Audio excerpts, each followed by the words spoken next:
All right. I wanted to share my thoughts on something just because I feel now is the time. Because over the last couple of days, especially, it's just more and more, I've been getting more and more of a nudge in my gut that kind of leads me to believe that we're being set up. And what I mean by set up is, if you're a follower of the channel, then you know my stance. I never really promote any particular coin directly or blockchain project or anything of that nature. I'm open ended. I'm just open and more observant as to what's going on in this transition. I don't know what will be the next viable option for humanity to use as a way of exchanging value amongst each other in the form of a currency.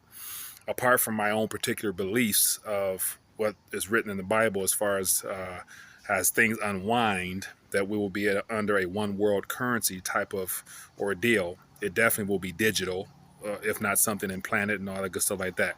But for a minute, I want to be a skeptic. And so basically, I'm just logging in briefly to give you an idea and share with you some thoughts from a skeptical point of view. And so a lot of things have been catching my attention in reference to this sudden and timely manner of the introduction of all these institutions that are being started and implemented and rolled out. And there doesn't really seem to be much of a fuss from the very same entities that stand to be disrupted. And so I was trying to figure out how to title this. I was going to say Bitcoin is a booby trap or cryptocurrency is a big mirage or whatever. I'm not sure, but I'll get to that point. But I got several things I want to throw out there. And so if you are a cryptocurrency enthusiast and a fan, definitely feel free to comment below with some answers to these particular thoughts I want to share out there. Because once again, there is no one person that's 100% right. We're all just sharing our opinions and our thoughts on what's going on and how this transition is unfolding. So I want to start off by saying we all can agree. I'm assuming that there is a transition underway. The video I did earlier about the pension situation, I got a video coming that's going to shine a little bit more light on the whole pension crisis. But all those financial products that have been spun out over the last decades are coming to an end because of central banking. And I'm thinking about, in reference to cryptocurrencies in particular, there's a lot of things that just has me very skeptical of the process. And it kind of feels like we're being led along to believe that this is going to be that option for humanity. But then again, I question that just because certain things don't line up. And so in the whole push for adoption. And so there's a large community of individuals that really believe that cryptocurrency is the future. And so they've based their entire message and their entire philosophy on the adoption process of getting certain coins out into the public's hands based upon their particular projects or their interest, and seeing more people come into the community as a whole of believing that the blockchain technology is the next wave of our futures. And so I definitely believe it is, but it's not by coincidence. And so I'm of the mindset, and I've always been critical of the origins of this whole situation we're in now. And so there's no such thing as a coincidence, in my opinion.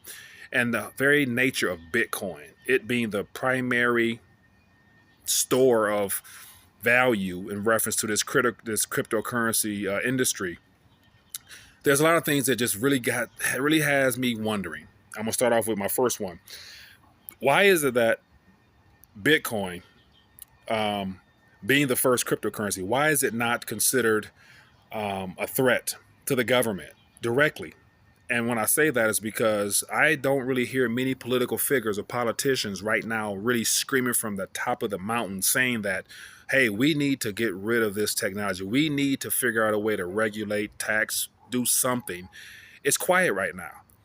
It's quiet in the midst of institutions being set up that will bring in more currency. And so if Bitcoin was really a threat to the United States Federal Reserve note in particular, I don't really think that they would let 10 years go by without having gotten involved with some form of regulation or some type of denouncement of the technology itself. But yet, then again, last week we have the Federal Reserve and Treasury talking about the need to begin investigating into the technology and utilizing the blockchain space using words such as cryptocurrency and cryptography at a time where there seems to be a rival, doesn't there? Does there seem to be a threat out there that poses a very likely risk of world dominance being shifted into something labeled as new technology? And so Bitcoin, if it was such a threat, where is all the pushback from politicians? But instead, I know of several and heard of several political figures that actually possess Bitcoin. So we got people who are on a committee of financial affairs or whatever for the United States government that actually own Bitcoin, but they're not screaming for anything to restrict it. They're using it. So that just doesn't seem right to me. And so to talk further about Bitcoin in particular, if Bitcoin was really a project that was introduced by chance at a time where the current economic powers and monetary system is transitioning, I would assume that the creator of it, not Natoshi Sakamoto, whatever, you guys got it. I'm just trying to go off the top of my head. Why wouldn't that person also take in consideration the importance of privacy when the initial coin was launched? I would imagine that if they had the skill set to solve the double spend issue, which is one thing I hear a lot of people mention, kept cryptocurrency and cryptography from advancing in the form of currency the way it is now, how come they didn't put privacy into the initial coin itself in the form of Bitcoin? And so the fact that it's open ledger, open source, that's being touted as a great thing because you don't need to trust anybody. But the question has never been whether you can trust citizens or not. It doesn't matter as to whether or not citizens are transparent, open, and honest with their transactions, because that's everybody's individual right to handle their business according to how they get down. But yet, when it comes to open and transparent operations, the only entity that really should be open and transparent is the government itself, because they're the ones that operate on behalf of the public. And so we've been given a source in the form of Bitcoin that's open ledger, trustless. You just, everything is reviewable on the blockchain. I have a problem with that, because what about if you don't want all of your information and your prior history of your asset viewable on a public block ledger? And so that right there is one of the things where I'm like, I would think it could have been done differently. But here's the thing. If Bitcoin would have been introduced as a private source of value that is unmutable, unbreakable, unviewable, can't be tracked, can't be traced, if the very first Bitcoin was that in the form of, say, what like Monero's labeled as a privacy coin, I guarantee you the federal government and governments around the world would have put a clamp on cryptocurrencies as a medium of exchange a long time ago. They would have never let the initial coin, Bitcoin, to become mainstream if it was truly a libertarian / free the people, wealth transfer to better humanity outside of government central bank control. It would have been stopped immediately.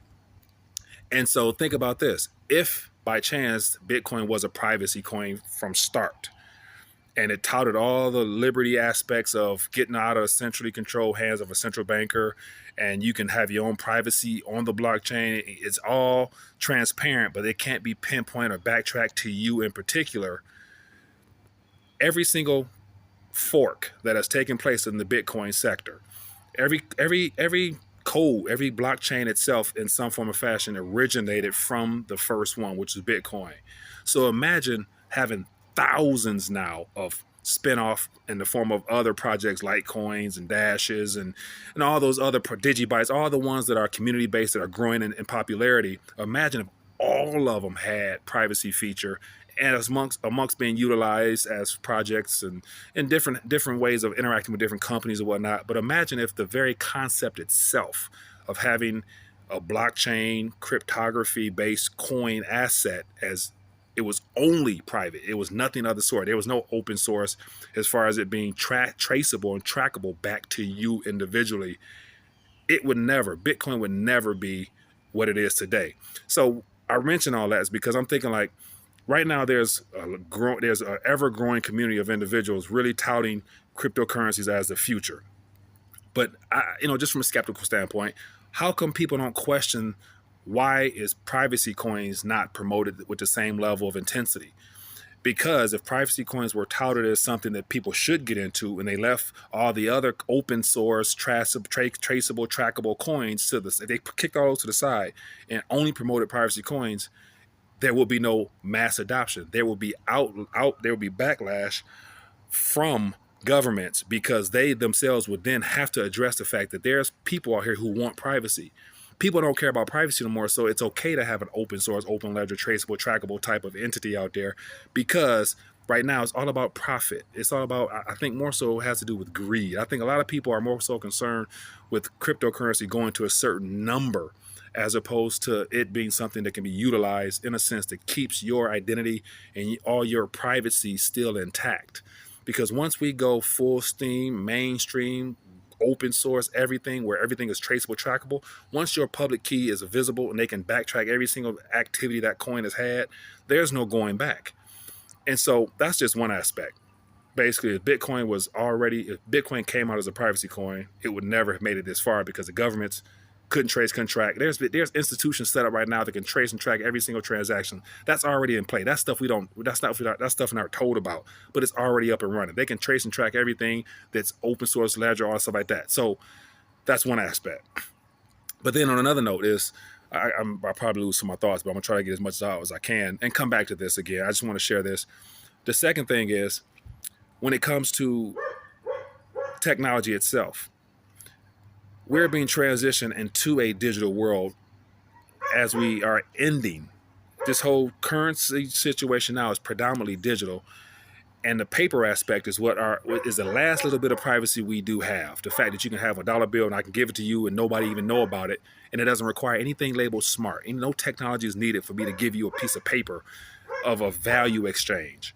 But what's interesting is, now that everything is labeled as digital, smart technology makes it somewhat also vulnerable, because every item that we own that's labeled smart is all owned by and created by entities that are designed to remove our privacy. So we got the Facebooks, we got Google, Apple, Android. So all these items. So right now I'm talking to you on a device that's labeled smart, and because it's smart, there's backdoors.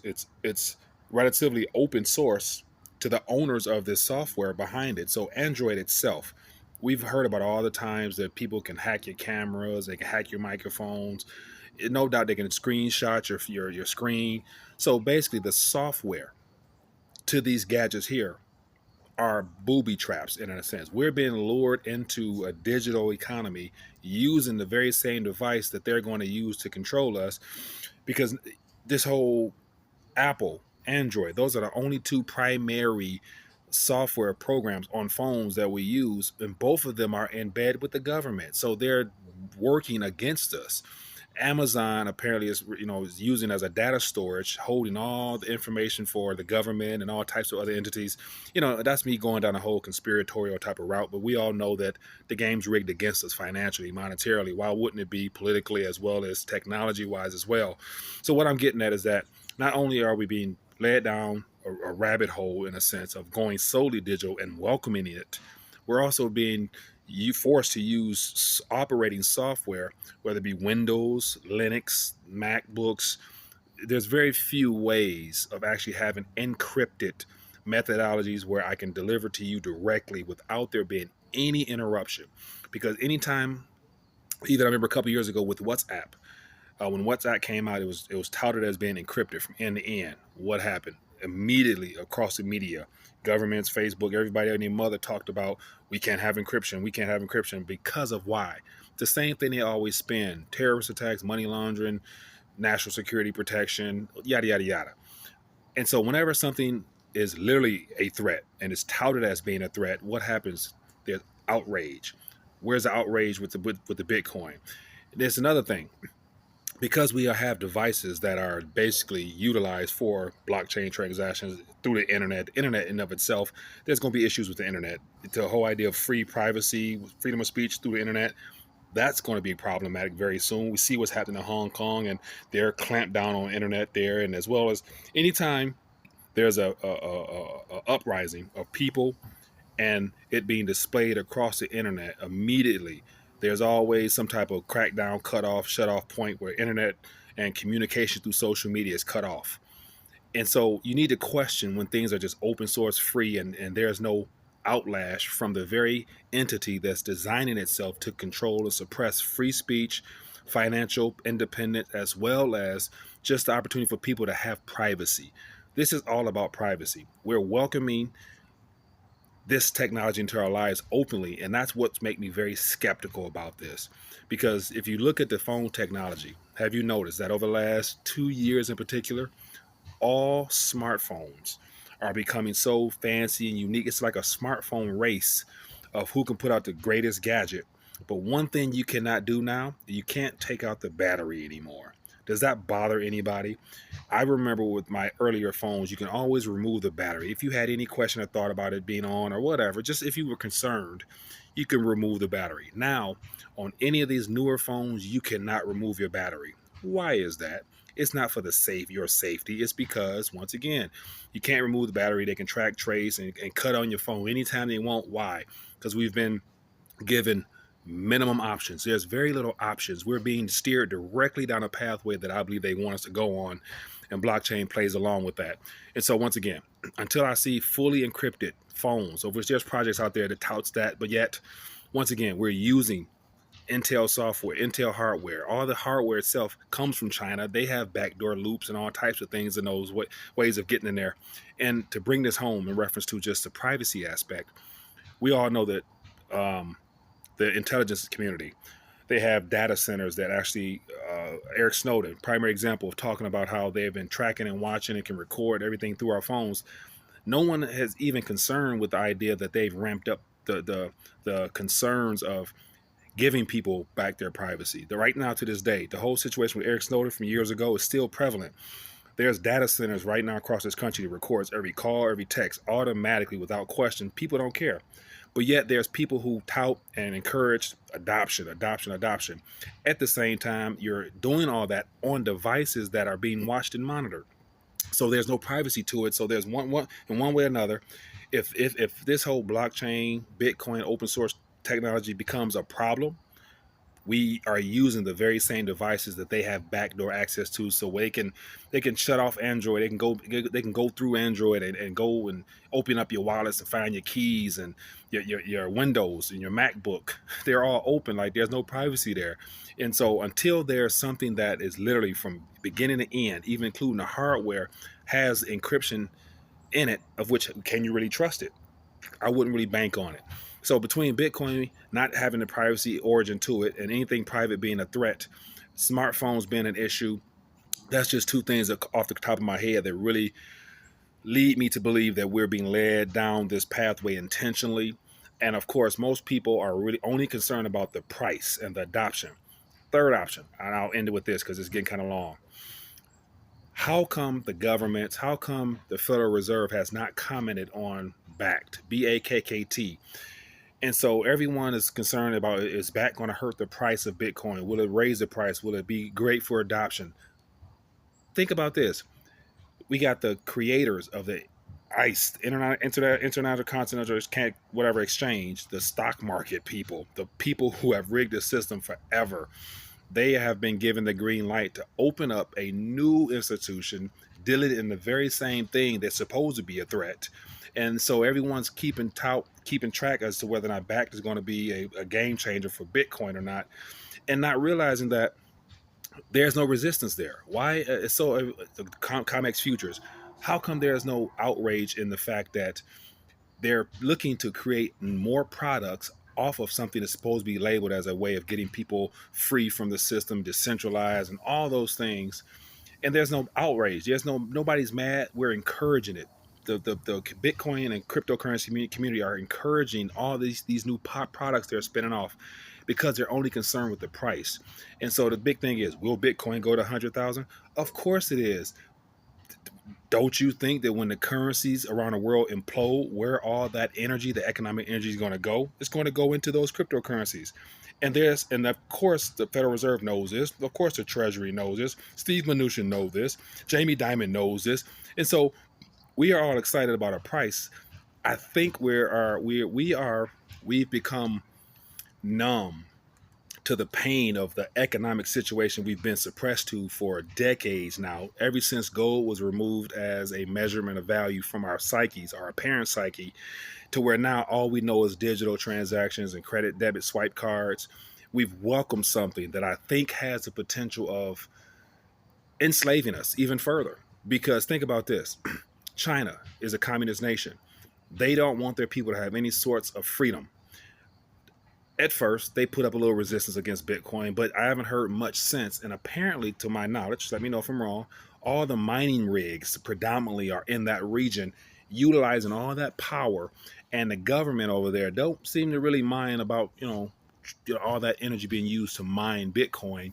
So could perhaps Bitcoin be something that's a part of this system that everybody wants us to transition into? And I think a lot about the Federal Reserve, how it was brought into existence. If you know your history, read a little bit about your history.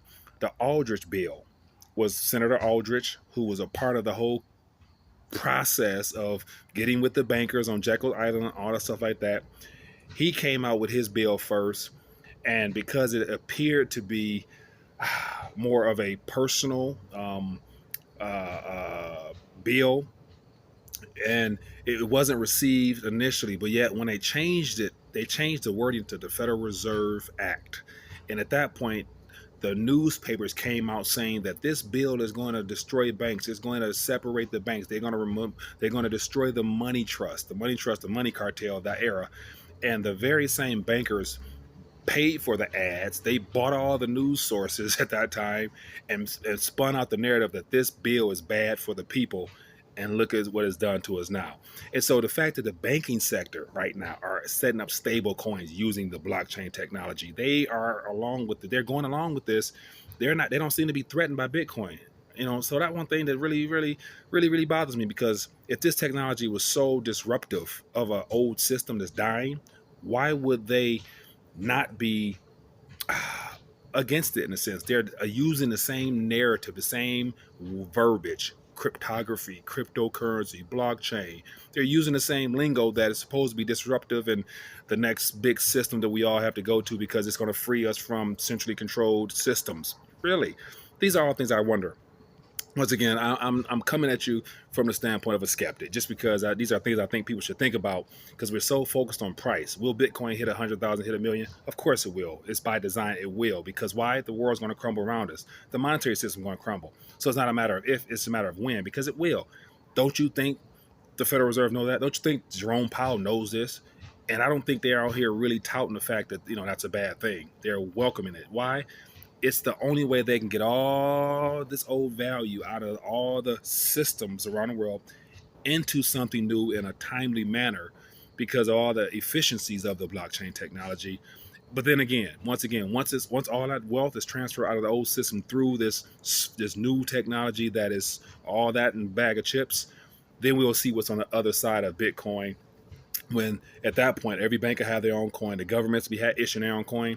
And just the fact that China is announcing their own cryptocurrency, and it's not even crypto, it's just another centralized currency that's designed to remove paper out of the people's hands, so people will be forced to use solely digital transactions via their phones. And so the Chinese people have no privacy on their phones, and they're being given a currency on their phones solely. They're going to remove paper. Paper is our last stance, people. Once they remove paper or it's inflated away, that's all she wrote. Only thing you will be able to use is these spy gadgets that we're using right now, and therefore there go all your privacy. And the sad part is, I think people are welcoming it at a much faster pace, because we don't really look at the broader picture as to why now, and why is this technology being introduced now, where the last 10 years it's been very questionable. It came about the right time for the right reasons, and my true gut feeling is that right reason is not to provide us options. It's to provide them escape valve out of a system, giving us something to get excited about, because there's not much resistance in the crypto space. Everyone's excited about getting into the cryptocurrency world. Why? Because they're looking at a number. They're thinking that they're going to be a millionaire. They're thinking they're going to be 100 trillionaire, when actuality is not designed for us. It's designed for them to end what they've already out. They've ran down the system. Now they're ushering us into something with a smile on our face, because everybody was waiting on being a millionaire. But my gut feeling is they have something waiting on us as this transition occurs at the very end. And of course, whether you're a spiritual person or not, you read the Bible, we're going solely digital, if not RFID chip inside your body. And this whole blockchain process is a part of it. And my only concern is that we're welcoming it with open arms, not considering the fact that at the end of the day, I don't think we're going to look back in history and look and think about how we've been duped, just like the people were duped over 100 years ago with the Federal Reserve Act, based upon just wording things and touting it as being disruptive. The Federal Reserve Act was supposed to be disruptive to the banking sector, and we see what it's done. It's enslaved us more. Don't you think when you lose the very last thing that you have that can be actually something you hold in your hands, when you lose that in the form of a paper note, even though it's problematic as hell, if you lose the right to be able to take $1 bill and stick it under something and nobody know about it, no smartphones, if you don't have a smartphone in the room or a smartphone nearby, they don't know where you tuck away that $1 bill. But yet when it comes to solely digital currencies on your phones, everything will be watched. Where's your privacy? I don't think people care enough about that. But this is my thoughts. I'm ranting on. Leave a comment down below. I think I'll share more of my thoughts about this matter. And it's not out here to be a complete critic, because the technology is informative. It has potential, and definitely there will be a transfer that people can profit from. But I'm not excited to go solely digital is what I'm getting at. But anyway, I'm going to leave it at that. Let me know your thoughts down below. And all my people who probably got all the way through this, if you have any feedback, backlash, I'm welcome. I'm open to it. Once again, it's just my opinion, so I'm not right, you're not right, but we're gonna find out at the end and look back and see who was closer to being right. But leave a comment. Thanks.